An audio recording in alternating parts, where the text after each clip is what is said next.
Salve, salve, meus amigos concurseiros! Novamente aqui seu amigo de sempre, Jeffter, nessa trilha, nessa busca por essa tão sonhada vaga nessa autarquia federal, concurso INSS. Não temos ainda informações referentes a quando que vai sair esse concurso. Enquanto isso, estou aqui dando prosseguimento a essa minissérie que eu estou fazendo referente ao decreto 1171.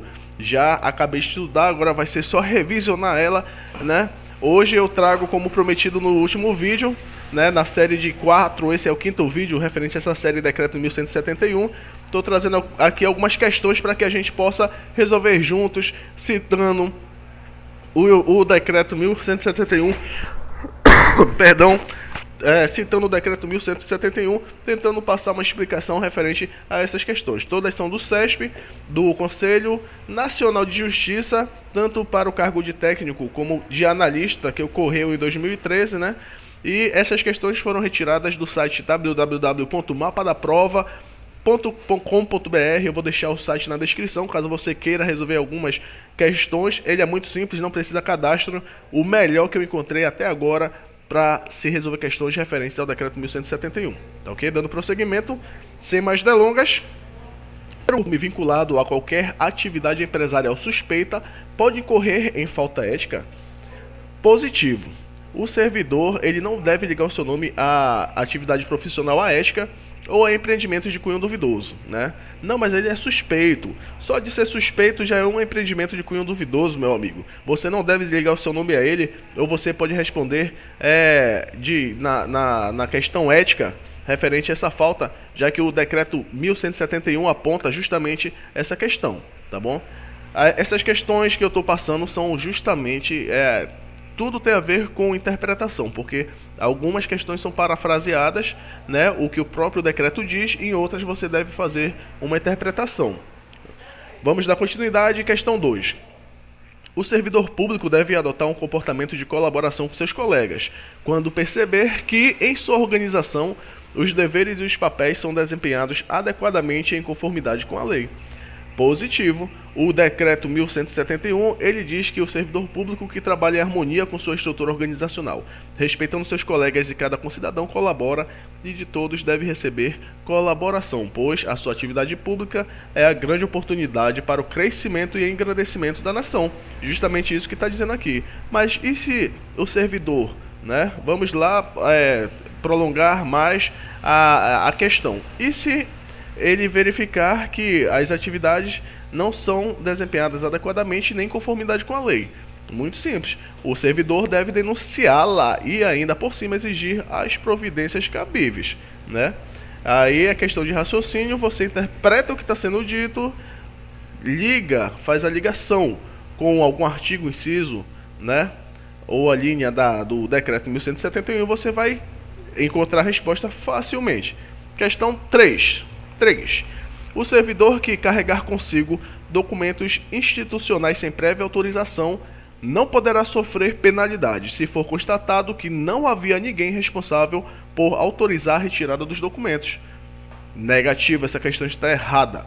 Como diz o próprio decreto 1171, o servidor que não estiver legalmente autorizado não pode retirar de repartição pública, certo? Qualquer livro, documento ou bem pertencente ao patrimônio público. Ou seja, você está lá no INSS, vai pegar um processo, precisa da vista dele em casa para entender melhor e exercer melhor, desempenhar melhor sua função. Você está tentando fazer uma boa ação, né?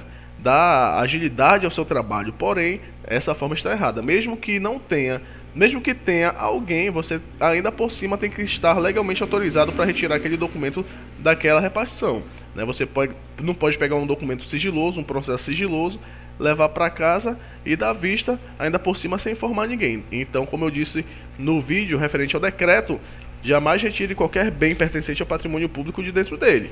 Tá bom? Se precisar retirar, informe, protocole e deixe tudo bem amarradinho para depois você não incumbir em falta ética e acabar se prejudicando, perdendo aquilo que você tanto correu atrás e se esforçou para alcançar. Questão 4.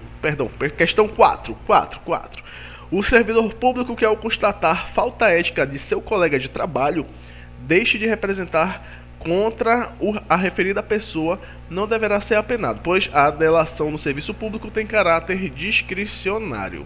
Vou repetir.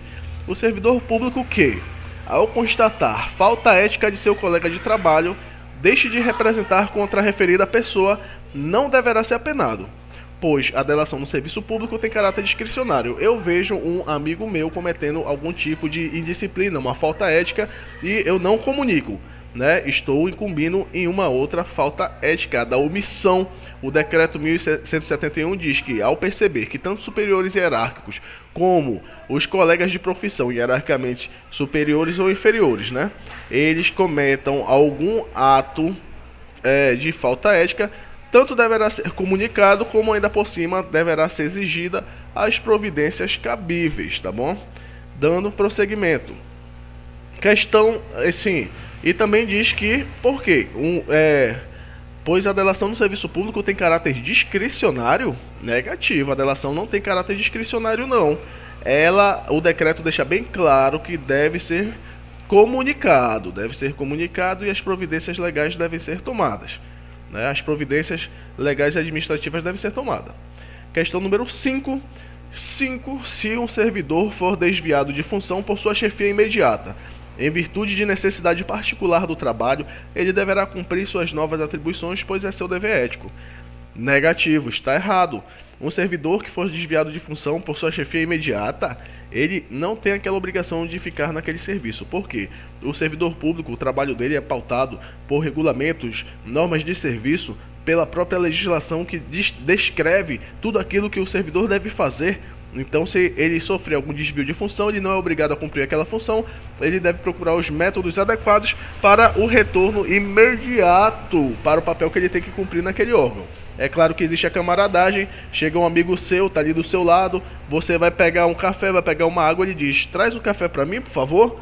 Aí você vai pegar o seu café, você não vai estar negando principalmente água a ninguém, né? Mas se for para você deixar de estar atendendo ali como técnico previdenciário, você tiver que estar deixando de cumprir o seu papel, de estar atendendo para fazer o papel de um outro servidor ou de algum outro serviço terceirizado que seja, está incumbindo em falta ética tanto você quanto ele. Tanto responde você, se for descoberto, quanto responde ele, que lhe desviou a função. Então, não cumpra apenas o que a lei determinar que seu cargo deve fazer. Questão número 6. No intuito de solucionar o problema de um cidadão, o servidor público pode criar mecanismos para evitar a morosidade da burocracia organizacional, inclusive desconsiderando, caso seja necessário, as regras hierárquicas que possam impedir a fluidez do trabalho. Negativo. Por que negativo? Certo? Tá bom, o trabalho está lento, o servidor não pode procrastinar, né? Não pode ficar demorando para realizar a sua função, né? Não pode trabalhar decidiosamente, não deve trabalhar decidiosamente, né? Tem que cumprir ali com caráter eficaz a sua função. Então, o servidor querendo fazer isso, apesar novamente da sua boa vontade, né? Ele não pode fazer porque as regras hierárquicas ele não deve quebrar. O servidor deve, parafraseando novamente o decreto 1171, o servidor deve observar muito bem as ordens legais de seus superiores, evitando assim a conduta negligente, né? Os repetidos erros, o descaso e o acúmulo de desvios tornam-se às vezes difíceis de corrigir, o que caracteriza até mesmo a imprudência no desempenho da função pública. Aqui estamos diante de um fato desse. Apesar dele tentar fazer uma boa ação, mas dele fazer aquilo dali com um bom intuito de resolver logo as questões do seu trabalho, ele não pode estar simplesmente desrespeitando as ordens hierárquicas, né, as instruções do seu serviço, ou ainda não observando a conduta ética dele, né, ocasionando numa infração, né? Ele responde nesse caso e ele vai responder pelo fato dele estar praticando uma atitude antiética, a ética, tá bom? Dando prosseguimento. Quando as decisões morais são baseadas nos padrões de equidade, justiça e imparcialidade, a ética pode diferenciar substantivamente as pessoas em relações em relação às suas características particulares, mediante a explicitação clara de regras de conduta. Com certeza, as pessoas podem sim ser diferenciadas substantivamente pela ética, certo? Em relação às suas características particulares.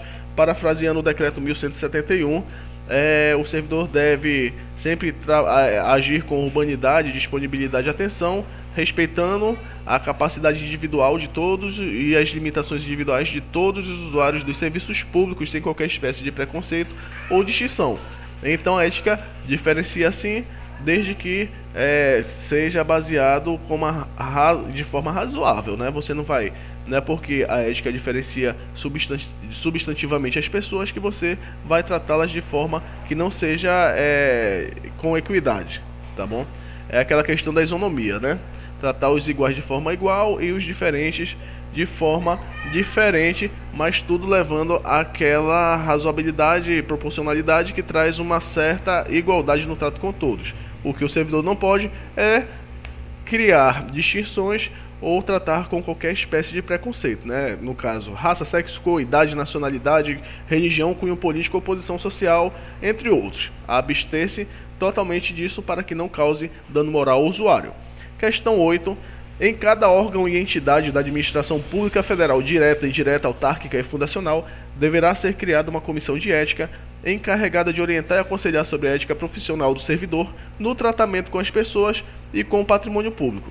Essa questão está corretíssima. Aqui está apenas parafraseando o que já tem dito ali num dos últimos incisos do decreto 1171, acredito que seja na seção no capítulo 2 ou 3, né? Já está ali no final do decreto. Não estou aqui com o decreto na minha frente, estou resolvendo ela, passando essas informações baseadas no que eu já tenho na minha mente, na minha memória, do que eu decorei. Estou apenas revisando, porque eu já acabei de estudar o decreto 1171. Estou apenas agora, além de revisar, também resolvendo as questões, junto com vocês, meus colegas companheiros, né? E se Deus quiser, seremos todos aprovados. Essa questão 8 não tem muito o que falar, já que ela está repetindo o que está sendo dito no próprio decreto 1171. Questão 9. É vedado ao servidor público, ainda que imbuído do espírito de solidariedade, ser conivente com erro ou infração a qualquer norma do referido código. Certo, está certíssimo. Imbuído seria eivado, preenchido do espírito de solidariedade, né? Agora quem vai parafrasear o decreto 1171 sou eu, baseado no que eu consegui decorar, né? O servidor público não pode, por seu espírito de solidariedade, ser conivente com erro ou infração a este código de ética ou ao código de ética de sua profissão, né? Então, essa questão aqui mostra muito bem que é uma das vedações ao servidor público. Essa questão está corretíssima. Questão 10, última e 10ª questão.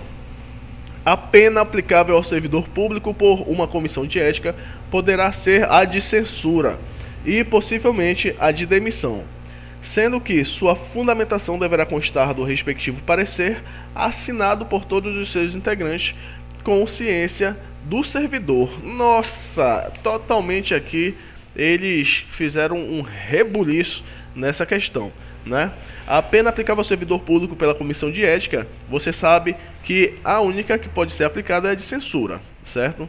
E essa parte aqui, e possivelmente a de demissão, está descartada. A comissão de ética pode chegar para um superior seu e, após ali analisar todo o processo, no fim do processo, chegar e falar para o seu chefe, ele deve ser demitido e você ser demitido pela autoridade competente.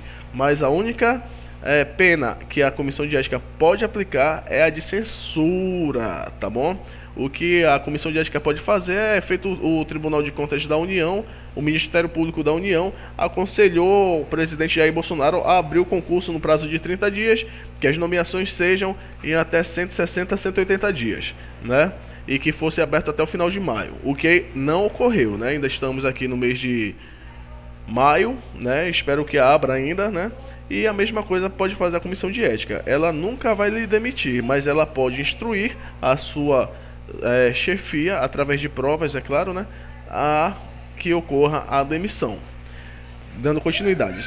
Sendo que sua fundamentação deverá constar do respectivo parecer, isso está certo. assinado por todos os seus integrantes, consciência do servidor, negativo, consciência do faltoso, tá bom? Daquele que compõe a comissão de ética, um dos três integrantes, né? E este deverá dar sua ciência caso ele não esteja, tá bom? Encerro aqui esse vídeo trazendo como prometido as questões referentes ao decreto 1171. Para esse vídeo não ficar muito longo, vou encerrar. Se você gostou, se inscreve no canal. Se você tem algo a acrescentar, se eu falei alguma besteira, se você acha que eu falei alguma besteira, comenta aqui embaixo. Se você tem uma visão diferente da minha, uma interpretação diferente da minha, tá bom? Se inscreve, curte, não precisa compartilhar não, mas vamos estudar juntos, vamos dar prosseguimento, com fé em Deus de que esse concurso vai abrir e de que seremos aprovados. Como eu digo, os que estiverem preparados vão estar lá exercendo sua função, ganhando seu dinheiro, preparados para encarar novos desafios mais na frente. Aqueles que pararem e que desacreditarem que as coisas possam acontecer, infelizmente não farão parte dessa grande alegria, dessa grande felicidade aí que será a aprovação nesse concurso, tá bom? Fiquem com Deus, até mais, contem sempre comigo.